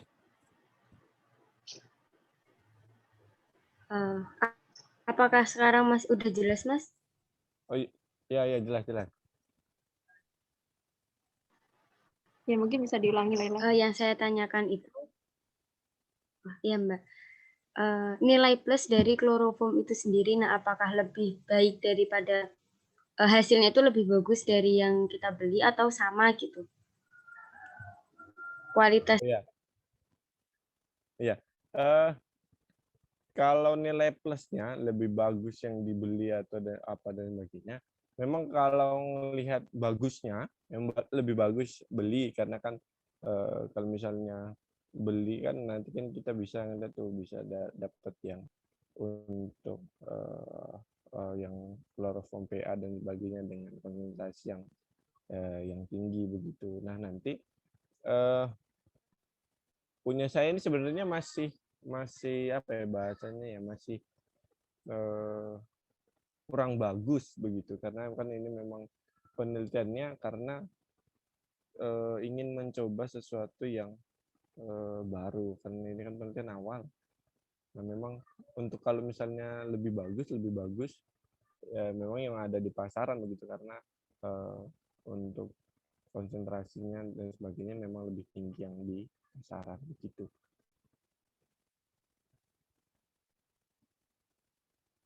Mungkin begitu Mbak Siti terus. Ya. Bagaimana Laila? Sudah menjawab?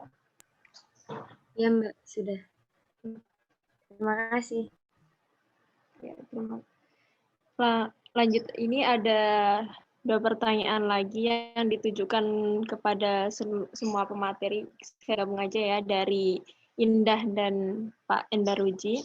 Yang dari Indah, jadi apa kesimpulan kakak pemateri dapat dari penelitian yang telah kakak lakukan? Dan dari Pak Endaruji, bisakah dijelaskan apa kendala yang dialami ketika nge-lab di saat pandemik dan saran buat adik-adik tingkatnya seperti apa? Bisa diterima mungkin dari Kak Dwiarni dulu. Mungkin yang dimaksudkan oleh saudari Indah itu kesimpulannya itu seperti apa? Dari tadi belum nangkep mungkin ya. Nah, kalau dari saya sendiri intinya di sini bentonit bisa dimanfaatkan sebagai dalam bidang kosmetik. Salah satunya yang saya lakukan ini itu juga bentonit ini bisa sebagai penstabil, bisa sebagai penstabil dalam kosmetik lulur seperti itu. Intinya di situ ya. Mungkin nanti kalau kurang menjawab bisa ditanyakan kembali atau nanti sharing aja. Terus kemudian dari Pak Endar, terima kasih Pak Endar untuk pertanyaannya. Untuk kendala sendiri sebenarnya mungkin karena di angkatan saya, di masa saya itu masih awal-awal pandemi, jadi mungkin agak kaget juga ini harus seperti apa, ini harus gimana langkahnya, dan itu selama 3 bulan full itu saya pribadi juga tidak nge-lab sama sekali.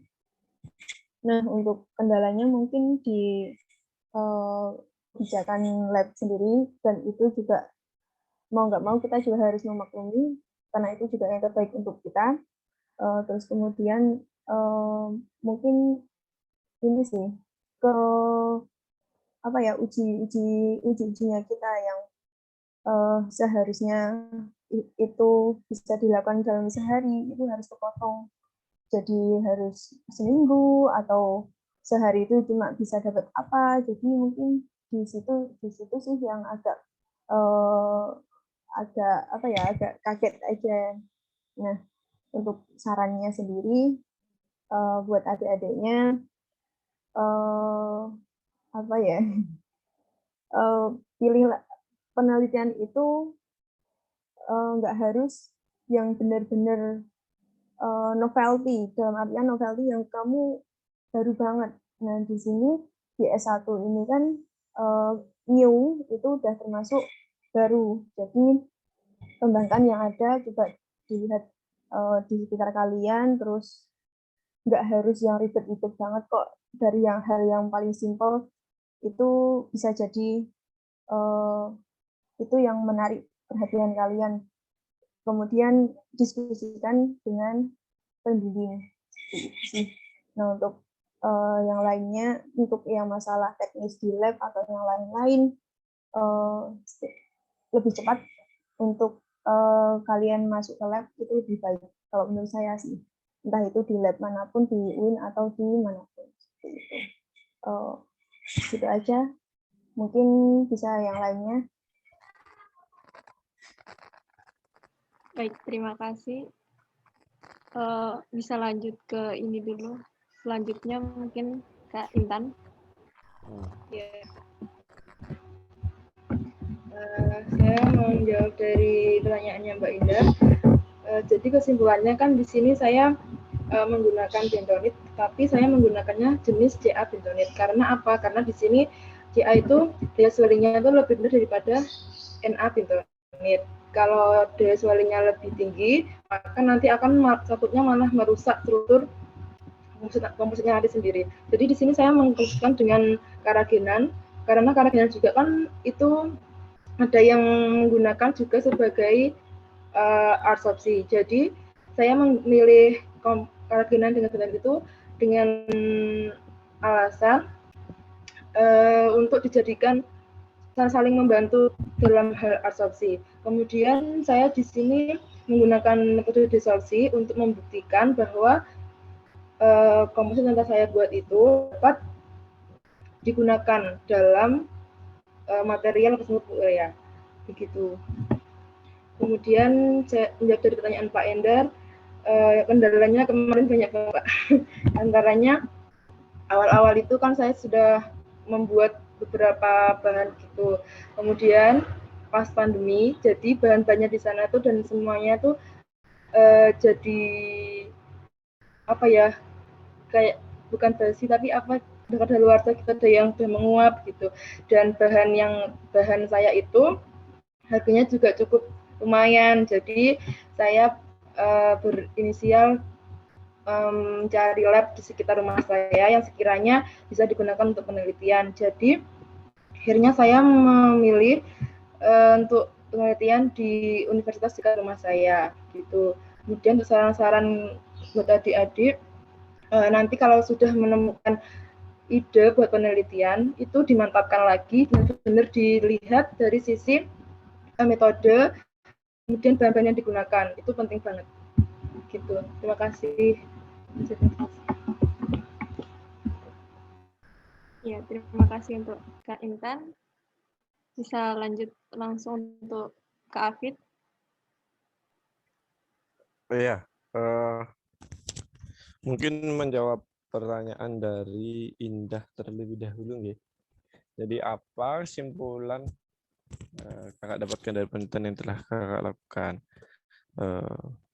Mungkin kesimpulan yang penelitian yang telah saya lakukan bahwa sebenarnya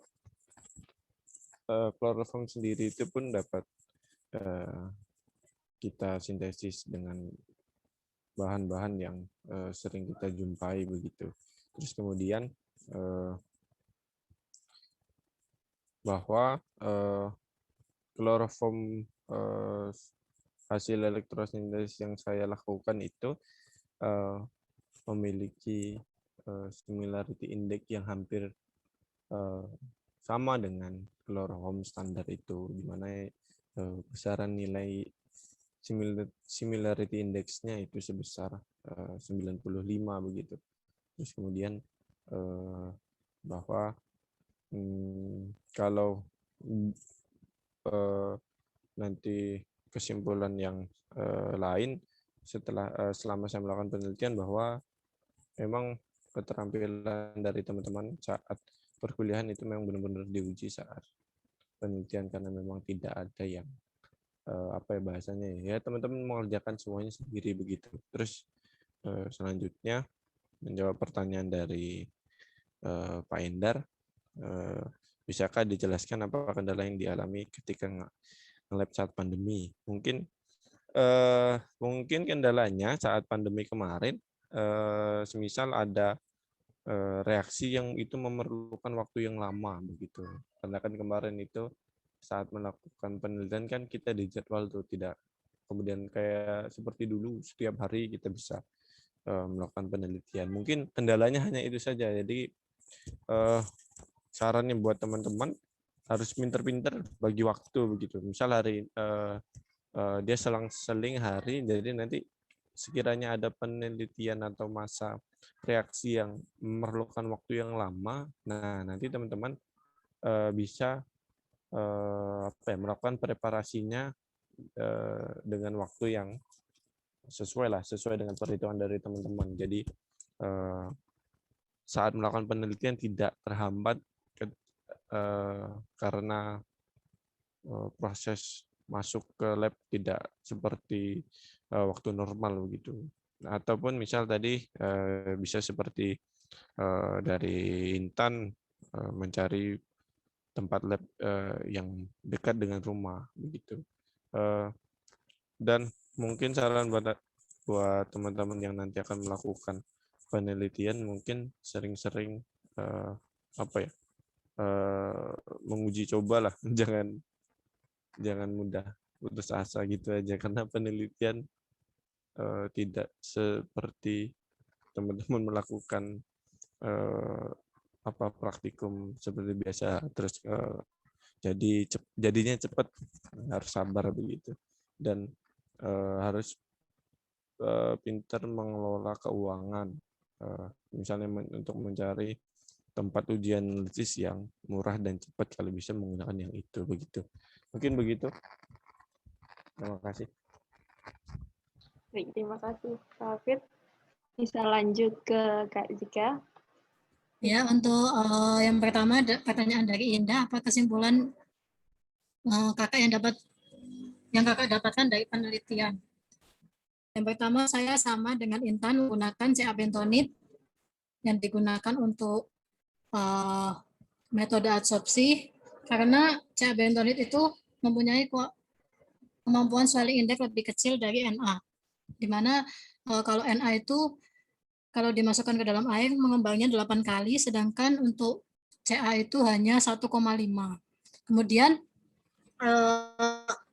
kesimpulannya penelitiannya itu udah berhasil karena udah sesuai dengan standar baik itu kemampuan bentonit sebagai bleaching earth dan SNI dari minyak. Dan untuk Bapak Endar Ruci, untuk kendala yang dialami pastinya banyak ya Pak, terutama untuk labnya, karena di sini saya kan untuk aktivasi sendiri menetralkannya lumayan lama. Jadi pas awal-awal pandemi itu, pas netralin bentonitnya juga, jadi tambah lama. Dan itu 3 bulan saya juga nggak nge-lab. Jadi saya bingung mau cari di mana, karena di Kebumen sendiri nggak ada lab yang dikhususkan untuk mahasiswa gitu. Kemudian saya untuk bisa nge-lab dan membuahkan hasil tuh ya, yang pertama saya bawa pulang ya untuk netralisasinya dari kos gitu. Terus untuk yang dilakukan di lab itu yang sudah saya list gitu. Dan untuk saran buat adik-adik tingkat, tetap semangat untuk bahan dan metodenya juga lebih baik dipikirkan berkali-kali, karena bahan saya juga lumayan mahal kemarin. Ya, demikian yang bisa saya sampaikan. Ya, terima kasih untuk semua materi yang menjawab dari pertanyaan Indah dan Pak Endar. Apakah mungkin sudah menjawab dari Indah mungkin dan Pak Endar? Mungkin sudah ya. Langsung saja, ini ada pertanyaan lagi dari Mutik Ulia Audita untuk pemateri 1. Setiap variasi dari penelitian yang dilakukan, hasil randoman terbanyak itu pada variasi apa, dan kira-kira apa yang mempengaruhi perbedaan jumlah randoman dari komposisi yang sama? Untuk Kak Duyarni, silakan. Oke, terima kasih untuk siapa tadi yang nanya? Muti ya. Mutik, iya. Ya, untuk variasinya itu kan ada 5 variasi sebenarnya. Terus kalau ditanya rendemen, sebenarnya kan dari kelima variasi itu 4 variasinya itu ada penambahan. Jadi kalau ditanya rendemen yang paling banyak yang mana, ya dengan penambahan yang paling banyak. Monolinit dengan kulit jeruk itu yang paling banyak rendemennya. Nah, untuk komposisi sendiri sudah saya paparkan memang seperti itu ya. Jadi untuk rendemennya ya komposisinya seperti itu, rendemennya juga jelas yang paling banyak dengan penambahan yang penambahan yang paling banyak dari monolinit dan penambahan kulit jeruknya. Seperti itu. Menjawab tidak? Atau masih bingung?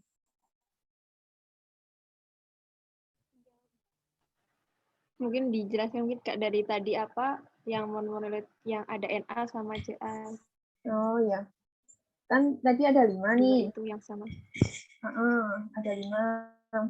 Yang satu kan tanpa penambahan. Terus yang 2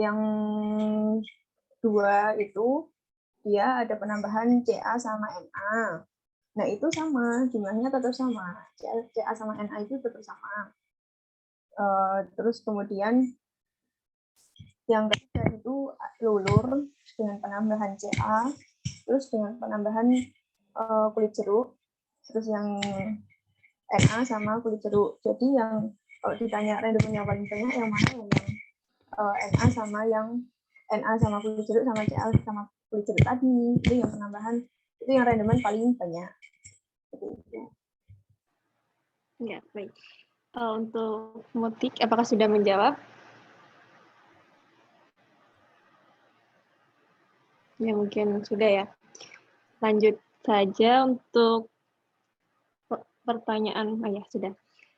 Untuk pertanyaan selanjutnya dari Latifah Muti Nafida untuk pemateri kedua. Kira-kira apa yang bisa mempercepat laju kinerja dari lepas lambat pupuk urea? Karena di penelitian kakak dijelaskan kinerjanya masih secara perlahan dalam waktu 15 menit.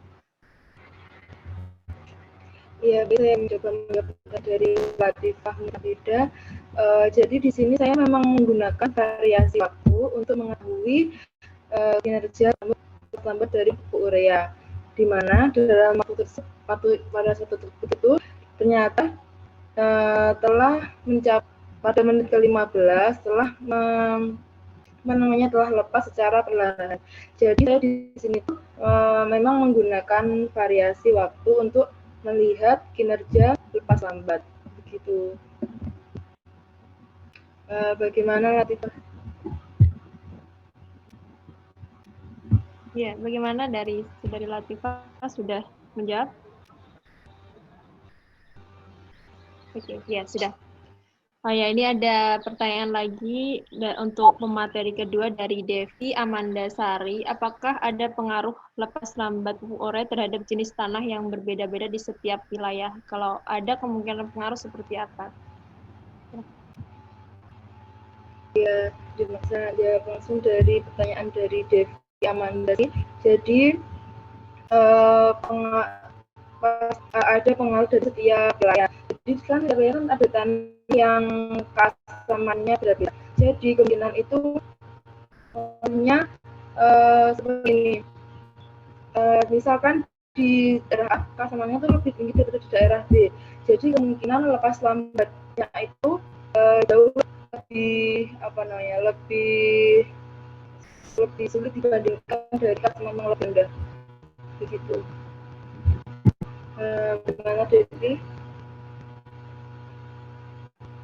Bagaimana dari Devi? Apakah sudah menjawab?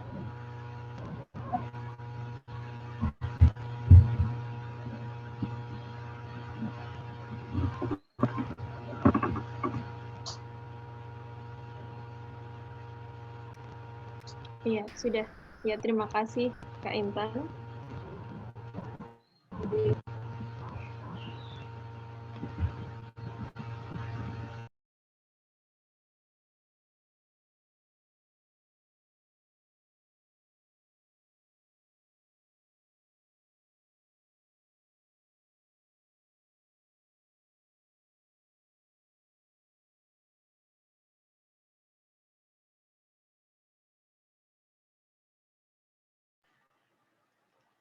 Baik, dari audien apakah ada yang ditanyakan lagi? Masih sekitar 7 menit lagi.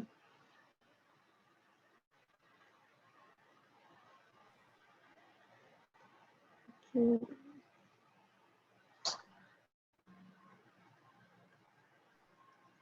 Dari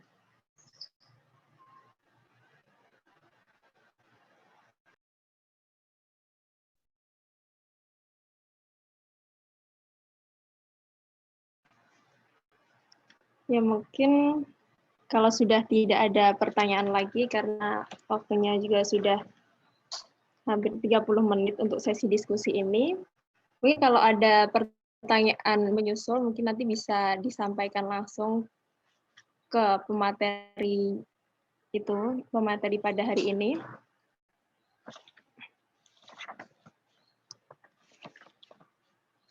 Ya, alhamdulillah rangkaian dari sesi diskusi ini sudah terlaksana dengan baik. Kita sudah mendapatkan banyak wawasan dan pengetahuan ya dari penelitian-penelitian yang sudah dipaparkan oleh para pemateri yang insya Allah bisa bermanfaat untuk kita semua. Ternyata di mana ide penelitian itu bisa kita peroleh dengan mengembangkan nilai guna atau pengaplikasian dari suatu material atau bahan kimia ke berbagai hal. Seperti tadi contohnya misalnya dengan bentonit bisa dijadikan sebagai tadi lulur body scrub, lepas lambat pupuk urea, dan bleaching earth ya. Dan tentunya masih bisa dikembangkan lebih luas lagi.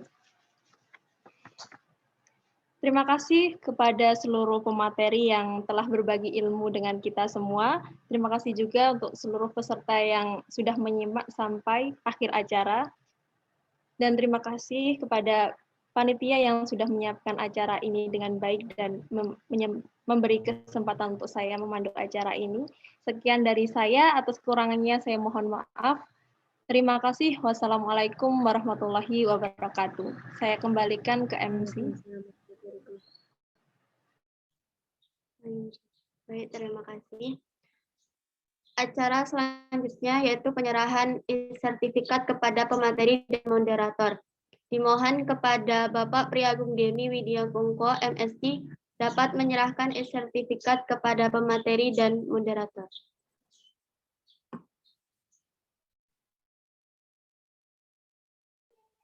Baik, bismillahirrahmanirrahim. Telah dilaksanakan kegiatan seminar publikasi pada hari ini tanggal 12 Juni 2021, hari Sabtu pukul 14.30. Saya mengucapkan selamat kepada seluruh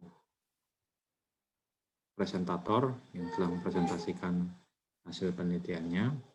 Dan yang kedua, saya memberikan selamat kepada presentator karena sudah melalui tahapan sarjana. Mohon selanjutnya kepada para presentator untuk selalu menegakkan disiplin sebagai sarjana, karena sarjana itu akan melekat pada nama saudara, dan gelar sarjana itu akan selalu dilihat oleh orang, entah itu keluarga kita, tetangga kita, atau teman-teman kita, sehingga berikan perhatian penuh pada tanggung jawab sarjana yang melekat pada nama saudara, dan jangan pernah lupa bahwa semuanya itu hanya berasal dari Allah Ta'ala, dan kita semua hanya kembali pada Allah Ta'ala. Dengan ini saya berikan sertifikat kepada para narasumber, para presentator pada kesempatan siang hari ini. Yang pertama kepada saudara Hafid Reski Sandi, terima kasih atas penyampaiannya. Yang kedua adalah saudara Intan Nur Aprilianti. Yang ketiga saudara Duyarni Fitri Wulansari. Dan yang terakhir saudara Sika Kusuma Agitya Pratama. Terima kasih. Dan terakhir kepada moderator yang nantinya juga akan menjadi sarjana insya Allah, semoga pada tahun ini, yaitu Mbak Dinda 2018 atau 2017 ya, saya lupa ya. 18 Pak. 18 berarti tahun depan ya, insya Allah, semoga cepat, tidak ada halangan apapun. Saya berikan sertifikat pada Mbak Dinda, sebagai moderator pada semua publikasi kelanjutan. Terima kasih. Baik, semoga semuanya mendapatkan manfaat pada kesempatan kali ini. Sekian, Assalamualaikum warahmatullahi wabarakatuh. Terima kasih kepada Bapak Priagung Demi Widiamonggo MSI telah menyerahkan e-sertifikat kepada pemateri dan moderator. Sebelum acara ditutup, kita melakukan sesi foto bersama terlebih dahulu. Dimohon kepada seluruh peserta dapat menyalakan webcam-nya. Kepada tim dokumentasi dipersilahkan untuk memberikan aba-aba. Baiklah teman-teman dan kakak-kakak, dimohon untuk on cam.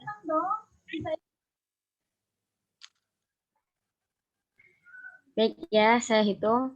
1, 2, 3. Oke. Terima kasih, Mbak Mas. Tidak terasa kita sudah berada di ujung acara. Saya selaku pembawa acara mohon maaf apabila ada tutur kata yang salah, dan saya mewakili seluruh panitia mengucapkan terima kasih kepada pemateri dan juga seluruh peserta sudah berkenan hadir dalam kegiatan seminar publikasi siang hari ini. Mari kita tutup kegiatan pada siang hari ini dengan membaca hamdalah bersama-sama. Alhamdulillahirabbil alamin. Akhirul kalam, wabillahi taufiq walhidayah, wassalamualaikum warahmatullahi wabarakatuh. Waalaikumsalam warahmatullahi wabarakatuh.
Oke teman-teman, ini udah tinggal anak keris sama Bapak Ibu Ketua Hima. Oke teman-teman, ini ya eval kali ini kita mulai ya. Bismillah, Assalamualaikum warahmatullahi wabarakatuh. Waalaikumsalam warahmatullahi wabarakatuh. Alhamdulillahirabbil alamin. Kita semua masih diberi kesehatan, kenikmatan dari Allah Subhanahu wa taala sehingga kita dapat mensukseskan acara seminar publikasi pada siang hari ini. Nah, walaupun keseluruhan tadi alhamdulillah udah lumayan baik, tapi kan perlu kita evaluasi ya biar kegiatan yang akan datang itu bisa berjalan dengan lebih lancar lagi. Oke, untuk yang pertama dari acara dipersilakan menyampaikan keluh kesah dan lain-lain. Silakan.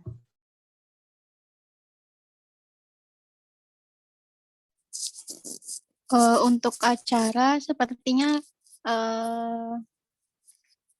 yang tidak sesuai rencana itu pas mulai acaranya Mbak telat 15 menit. Selebihnya kayaknya berjalan dengan lancar. Tapi selesainya ini pas kan ya? Lebih cepat apa mundur? Lebih cepat 15 menit. Oke. Ini ya kepotong yang tadi sambutan ya.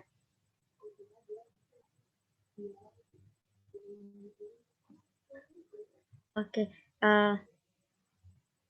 Asani udah nggak ada ya? Mau tanya. Oke, untuk dari acara itu ya. Kurang. Oh, Asani bareng Ilham po? Mas Asani ada. Aku sama Ilham. Ini salah sisi Pak ini ya. Ya. Oh iya San, aku mau tanya. Kan ini Pak Jemiko bilangnya kalau misalkan udah ada kaprodi, berarti nggak usah pembina gitu. Itu emang